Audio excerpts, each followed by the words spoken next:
Hello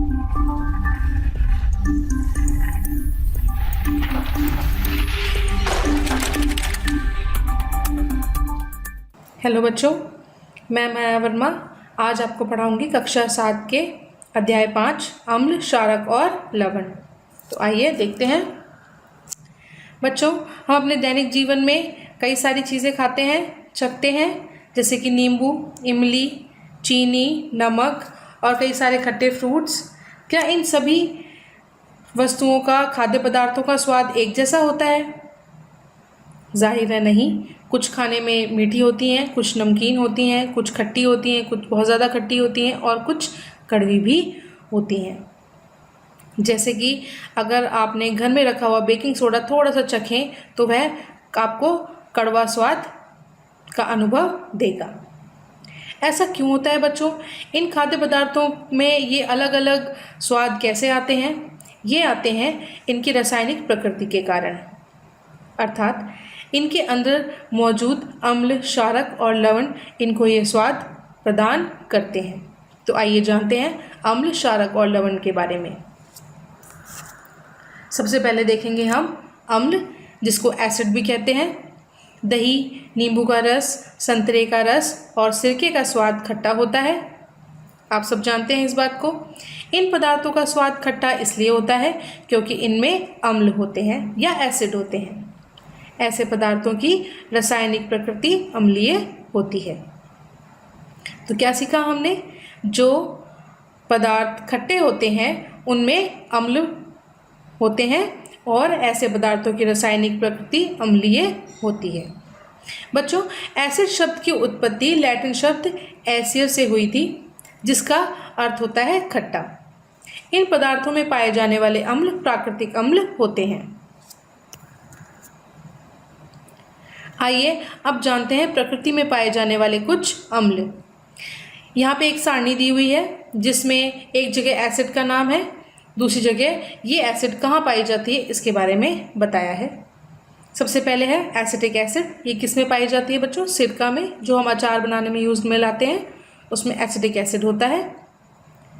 अगर आपको कभी चींटी ने काटा हो तो आपने देखा होगा जहाँ पे जिसने काटा है वहाँ पे लाल लाल धब्बा हो गया है। ऐसा बच्चों इसलिए होता है क्योंकि जब चींटी काटती है तो वह अपने डंक द्वारा हमारे शरीर में एक एसिड छोड़ देती है, जो कौन सी एसिड होती है? फॉर्मिक एसिड, जिसकी वजह से क्या हो जाता है? लाल धब्बा हो जाता है और हमें दर्द का अनुभव होता है। इसी प्रकार संतरे, नींबू आदि जैसे खट्टे फल में साइट्रिक एसिड पाई जाती है, इसलिए इन फलों को सिट्रस फ्रूट भी कहते हैं। दही में पाई जाती है लैक्टिक एसिड, पालक में पाई जाती है ऑक्जेलिक एसिड, आंवला, खट्टे फल, इनमें पाई जाती है एस्कॉर्बिक एसिड, इमली, अंगूर, कच्चा आम आदि में पाई जाती है टार्टरिक एसिड। ये सभी एसिड प्रकृति में पाई जाती हैं। ये तो थे बच्चे एसिड। अब हम जानते हैं क्षारक या बेसिस के बारे में। क्या खाने के सोडे का स्वाद भी खट्टा होता है? नहीं, क्योंकि इसका स्वाद खट्टा नहीं है, जिसका मतलब है ये कोई अम्ल नहीं है। यदि आप इसके विलयन को अपनी उंगलियों के बीच रगड़ें तो यह साबुन जैसा चिकना लगता है। जैसा कि मैंने पहले भी इसका उदाहरण दिया था, बेकिंग सोडा स्वाद में कड़वा होता है और स्पर्श में थोड़ा सा चिकना लगता है। तो बच्चों, ऐसे पदार्थ जिनका स्वाद कड़वा होता है और जो स्पर्श करने पर साबुन जैसे चिकने लगते हैं, उन्हें हम क्या कहते हैं? क्षारक या बेसिस। इन पदार्थों की प्रकृति कैसी होती है? क्षारकीय। आइए देखते हैं कुछ क्षारकों के उदाहरण, जिनमें सबसे पहले है कैल्शियम हाइड्रोक्साइड नामक क्षारक। ये किस में पाया जाता है? चूने के पानी में। अमोनियम हाइड्रोक्साइड पाया जाता है खिड़की क्लीनर में। खिड़की या कांच क्लीन करने के लिए जो हम द्रव यूज़ करते हैं उसमें अमोनियम हाइड्रोक्साइड होता है। साबुन जो हम घरों में यूज़ करते हैं उसमें कौन सा क्षारक होता है? सोडियम हाइड्रोक्साइड या पोटेशियम हाइड्रोक्साइड। इसी प्रकार मिल्क ऑफ मैग्नीशियम में पाया जाता है मैग्नीशियम हाइड्रोक्साइड। ये थे बच्चों कुछ क्षारकों के उदाहरण। अब बच्चों, क्या हम सभी पदार्थों को चख कर बता सकते हैं कि ये अम्लीय है या क्षारकीय है? अगर खट्टे हैं तो अम्लीय है, कड़वे हैं तो क्षारकीय हैं। क्या ऐसा करना सही होगा? नहीं, ऐसा करना बिल्कुल भी सही नहीं है, क्योंकि सभी पदार्थों को हम चख नहीं सकते। कुछ पदार्थ हमारे शरीर के लिए हानिकारक हो सकते हैं, हो सकता है उनसे हमारे शरीर को बहुत ज़्यादा नुकसान हो जाए, इसलिए हम हर एक पदार्थ को चख कर ये नहीं बता सकते कि उसकी प्रकृति कैसी होगी। इसके लिए हम इस्तेमाल करते हैं सूचक या इंडिकेटर। बच्चों, सूचक या इंडिकेटर वह पदार्थ है जो हमें ये बताता है कि पदार्थ अम्लीय है या क्षारकीय। कोई पदार्थ अम्लीय है या क्षारकीय, इसका परीक्षण करने के लिए विशेष प्रकार के पदार्थों का उपयोग किया जाता है। ये पदार्थ सूचक या इंडिकेटर कहलाते हैं। सूचकों को जब अम्लीय अथवा क्षारकीय पदार्थयुक्त विलयन में मिलाया जाता है तो उनका रंग बदल जाता है, जिससे हम पदार्थ की प्रकृति के बारे में बता सकते हैं। अर्थात अगर हमारे पास कोई सूचक है और हमारे पास कोई पदार्थ है जिसके बारे में हमें पता लगाना है वह अम्लीय है या क्षारकीय, तो हम सूचक की मदद से सूचक के द्वारा आने वाले रंग को देखकर हम बता सकते हैं कि वह अम्लीय है या क्षारकीय। ये कैसे होता है, आइए देखते हैं आगे। प्रकृति में हमारे कुछ प्राकृतिक सूचक हैं। इस पार्ट में हम 3 प्राकृतिक सूचक के बारे में पढ़ेंगे, लिटमस, हल्दी और गुड़हल की पंखुड़ियाँ। लिटमस जो है प्राकृतिक सूचक, वो हमें कहाँ से प्राप्त होता है, लाइकेन से प्राप्त होता है। लाइकेन का चित्र आप यहाँ पे हल्दी के साइड वाले चित्र में देख सकते हैं। ये लाइकेन है जिससे हम लिटमस प्राप्त करते हैं। दूसरा प्राकृतिक सूचक है हल्दी और तीसरा है गुड़हल की पंखुड़ियाँ। इन 3 प्राकृतिक सूचक के बारे में हम इस पाठ में पढ़ेंगे और ये भी पढ़ेंगे कि ये कैसे बताते हैं कि कोई पदार्थ क्षारकीय है या अम्लीय। सबसे पहले देखेंगे हम लिटमस के बारे में। लिटमस एक प्राकृतिक रंजन या लिटमस अ नेचुरल डाई। सबसे अधिक इस्तेमाल किया जाने वाला प्राकृतिक सूचक लिटमस है। बच्चों, ये हमारे स्कूल में या कॉलेज में जो लैबोरेटरीज होती हैं उसमें भी सबसे ज़्यादा अगर हम सूचक यूज़ करते हैं तो वह लिटमस ही है। इन्हें हम लिटमस विलयन के रूप में या लिटमस पेपर्स के रूप में यूज़ करते हैं। यह लाइकेन या शैक से प्राप्त किया जाता है। यह आसुत जल में नीलशोण या पर्पल रंग देता है। जब इसे एक अम्लीय विलयन में मिलाया जाता है तो यह लाल हो जाता है और जब एक क्षारीय विलयन में मिलाया जाता है तो यह नीले रंग में बदल जाता है।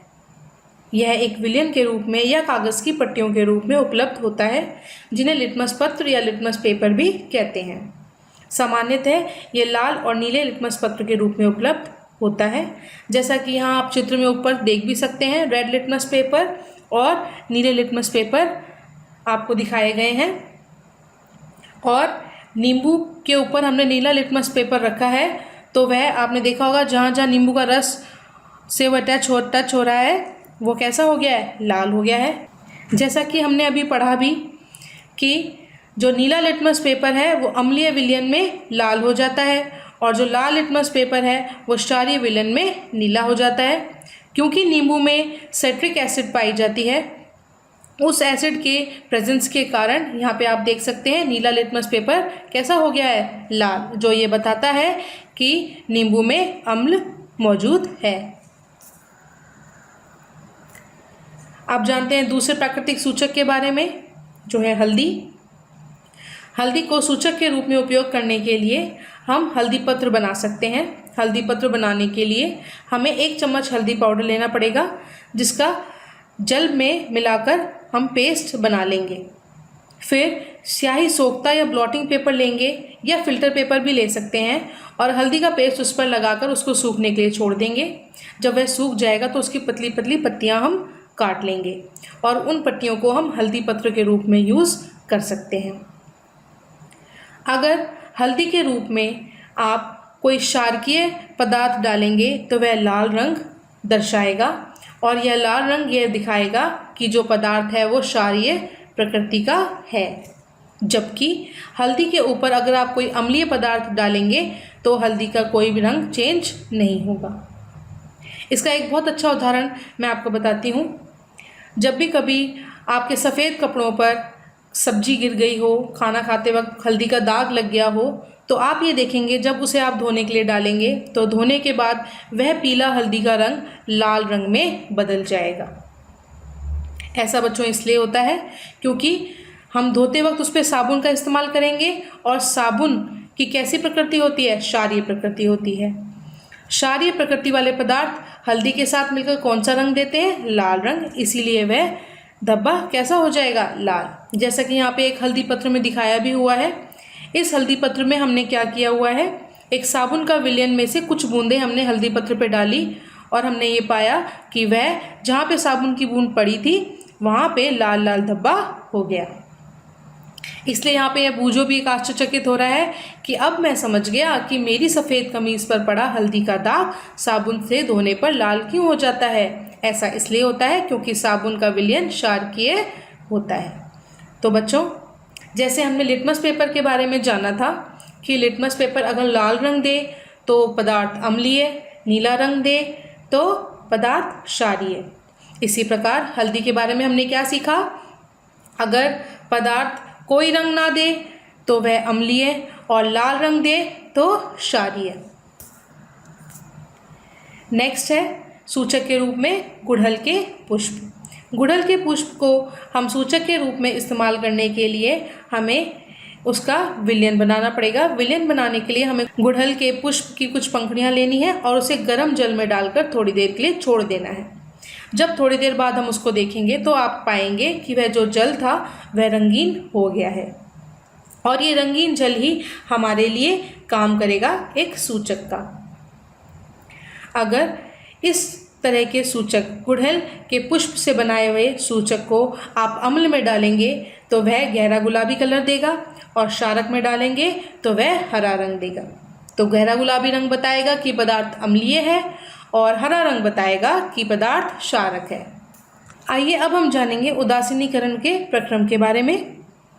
इसके लिए हम इस्तेमाल में लाएंगे फिनोल्फ्थालीन नामक सूचक। जैसे हमने 3 प्राकृतिक सूचक पढ़े, इसी प्रकार फिनोल्फ्थालीन भी एक सूचक है जिसको हम अम्लीय और क्षारीय प्रकृति जानने के लिए इस्तेमाल में लाते हैं।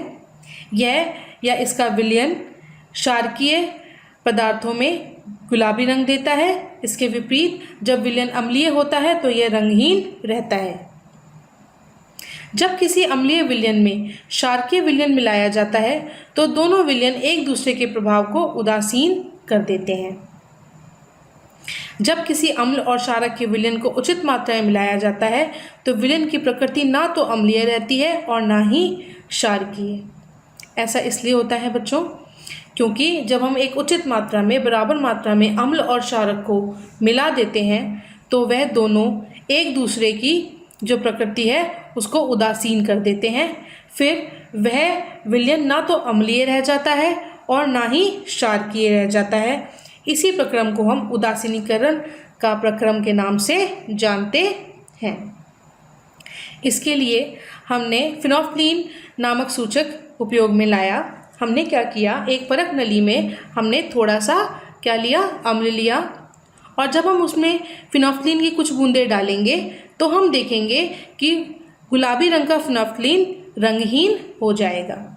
इसका मतलब क्या होगा कि परख नली में क्या है, अम्ल, और हमने अम्ल लिया भी था परख नली में। उसके बाद जब वह रंगहीन सॉल्यूशन में या विलयन में जब हम थोड़ा सा क्षारक डालेंगे, एक एक बूंद करके कोई भी क्षारक लेके अगर हम डालेंगे और जब तक डालते रहेंगे जब तक कि उसमें हल्का गुलाबी रंग ना आ जाए, तो उससे क्या होगा बच्चों, जो अम्ल है वो फिनोल्फ्थालीन को रंगहीन कर देता है क्योंकि वह अम्लीय प्रकृति का है। लेकिन जब हम उसमें क्षारक डालने लगते हैं तो वह क्षारक अम्ल की प्रकृति को उदासीन करता चला जाता है और हल्का गुलाबी रंग आना ये दर्शाता है कि सारा अम्ल और क्षारक उदासीन हो गए हैं और अब थोड़ा सा और एक्स्ट्रा क्षारक डालने से अब परख नली में जो सॉल्यूशन है या विलयन है वह क्या हो गया है, थोड़ा सा क्षारकीय हो गया है। उसके बाद अगर हम उसमें फिर थोड़ा सा अम्ल डाल दें तो वह फिर से रंगीन हो जाएगा। ऐसा क्यों हो रहा है बच्चों? ऐसा इसलिए हो रहा है कि जब किसी अम्ल और क्षारक के विलयन को उचित मात्रा में मिलाया जाता है तो विलयन की प्रकृति ना तो अम्लीय रहती है और ना ही क्षारकीय रहती है। दूसरे शब्दों में अम्ल तथा क्षारक दोनों की ही प्रकृति लुप्त हो जाती है, गायब हो जाती है। इस प्रकार बना विलयन ना तो अम्लीय होता है और ना ही क्षारकीय। उदासीनीकरण के तत्काल बाद परख नली को स्पर्श करें, और जब ये प्रक्रम हम कर रहे होंगे जो मैंने आपको अभी बताया, तो आप ये देखेंगे परख नली थोड़ी सी गर्म आपको लगेगी। ऐसा इसलिए होता है क्योंकि उदासीनीकरण में हमेशा ऊष्मा निर्मुक्त होती है। उदासीनीकरण अभिक्रिया में सदैव ऊष्मा निकलती है अर्थात निर्मुक्त होती है। निर्मुक्त ऊष्मा से अभिक्रिया मिश्रण का ताप बढ़ जाता है, इसलिए वह हमें गर्म फील या अनुभव होती है। उदासीनीकरण अभिक्रिया में नया पदार्थ निर्मित होता है जो लवण कहलाता है। मतलब जब हम अम्ल और क्षारक को उचित मात्रा में मिला देते हैं तो क्या बन जाता है? लवण बन जाता है। ठीक है बच्चों, और ऊष्मा निर्मुक्त होती है। अब ये जो लवण बनता है वह अम्लीय भी हो सकता है, क्षारकीय भी हो सकता है और उदासीन प्रकृति का भी हो सकता है। अतः उदासीनीकरण को निम्न रूप से परिभाषित किया जा सकता है, जो कि है किसी अम्ल और किसी क्षारक के बीच होने वाली अभिक्रिया उदासीनीकरण कहलाती है। इस प्रक्रम में ऊष्मा के निर्मुक्त होने के साथ साथ लवण और जल निर्मुक्त होते हैं। इसको हम एक रिएक्शन के थ्रू भी दिखा सकते हैं। अम्ल प्लस क्षारक क्या बना? लवण प्लस जल और ऊष्मा निर्मुक्त होगी। उदाहरण के तौर पर आप ले सकते हैं हाइड्रोक्लोरिक अम्ल प्लस सोडियम हाइड्रोक्साइड क्या बनाते हैं? सोडियम क्लोराइड नामक लवण प्लस जल और उसमें ऊष्मा निर्मुक्त होगी। ये था बच्चों उदासीनीकरण। अब हम देखते हैं दैनिक जीवन में उदासीनीकरण के कुछ उदाहरण, जिनमें सबसे पहला है अपाचन। बच्चों हमने पढ़ा है कि हमारे अमाशय में हाइड्रोक्लोरिक अम्ल पाया जाता है। आप अध्याय 2 में पढ़ चुके हैं कि यह भोजन के पाचन में हमारी सहायता करता है, लेकिन अमाशय में अम्ल की आवश्यकता से अधिक मात्रा होने से अपाचन हो जाता है। कभी कभी अपाचन काफ़ी कष्टदायक होता है। अपाचन से मुक्ति पाने के लिए हम दूध या मैग्नीशियम जैसा कोई प्रति अम्ल लेते हैं जिसमें मैग्नीशियम हाइड्रोक्साइड होता है, और जो अत्यधिक अम्ल के प्रभाव को उदासीन कर देता है और हमें होने वाली जो कष्ट है उससे राहत मिल जाती है। नेक्स्ट है चींटी का डंक। जब एक चींटी काटती है तो वह त्वचा में एक अम्लीय तरल डाल देती है। डंक के प्रभाव को नमी युक्त खाने का सोडा या कैलामाइन या सोडियम हाइड्रोजन कार्बोनेट विलयन मलकर उदासीन किया जा सकता है, जिसमें जिंक कार्बोनेट होता है। तो जो डंक के द्वारा आया गया फॉर्मिक एसिड के ऊपर जब हम कोई क्षारक लगाते हैं तो क्या हो जाता है? वह उदासीनीकरण प्रक्रिया के द्वारा हमें राहत का अनुभव कराता है। नेक्स्ट है बच्चों मृदा उपचार। मृदा उपचार में क्या करते हैं? रासायनिक उर्वरकों का अत्यधिक उपयोग मृदा को अम्लीय बना देता है। जब किसान बहुत ज़्यादा रासायनिक उर्वरक इस्तेमाल करता है तो कभी कभार मृदा जो होती है या तो वह बहुत ज़्यादा अम्लीय हो जाती है या अत्यधिक क्षारकीय हो जाती है। यदि मृदा अत्यधिक अम्लीय अथवा अत्यधिक क्षारकीय हो तो पौधों की वृद्धि अच्छी नहीं होती। जब मृदा अत्यधिक अम्लीय होती है तो उसे बिना बुझा हुआ चूना या कैल्शियम ऑक्साइड अथवा बुझा हुआ चूना कैल्शियम हाइड्रोक्साइड जैसे क्षारकों से उपचारित किया जाता है, क्योंकि अम्लीय हो गई है। अम्ल को उदासीन किससे करेंगे हम? क्षारक से। वहीं पे यदि मृदा क्षारकीय है तो उसमें जैव पदार्थ मिलाए जाते हैं। जैव पदार्थ या कंपोस्ट खाद मृदा में क्या करते हैं? अम्ल निर्मुक्त करते हैं, तो उसकी क्षारकीय प्रकृति को उदासीन कर देते हैं और मृदा का उपचार हो जाता है। इसी प्रकार कारखानों का जो अपशिष्ट होता है उसमें बहुत सारे अम्लीय पदार्थ मिश्रित होते हैं। अगर ऐसे अपशिष्ट पदार्थों को हम सीधे नदियों में या जलाशयों में बहा देंगे तो जल में रहने वाले जीव जंतु उनसे क्या हो जाएंगे? नष्ट हो जाएंगे। अतः कारखाने के अपशिष्ट को जलाशयों व नदियों में विसर्जित करने से पहले क्षारकीय पदार्थ मिलाकर उदासीन किया जाता है। तो ये थे बच्चों दैनिक जीवन में उदासीनीकरण के उदाहरण। उम्मीद है ये चैप्टर आपको समझ में आया होगा। प्लीज़ लाइक करें, शेयर करें और मेरा चैनल सब्सक्राइब करना ना भूलें।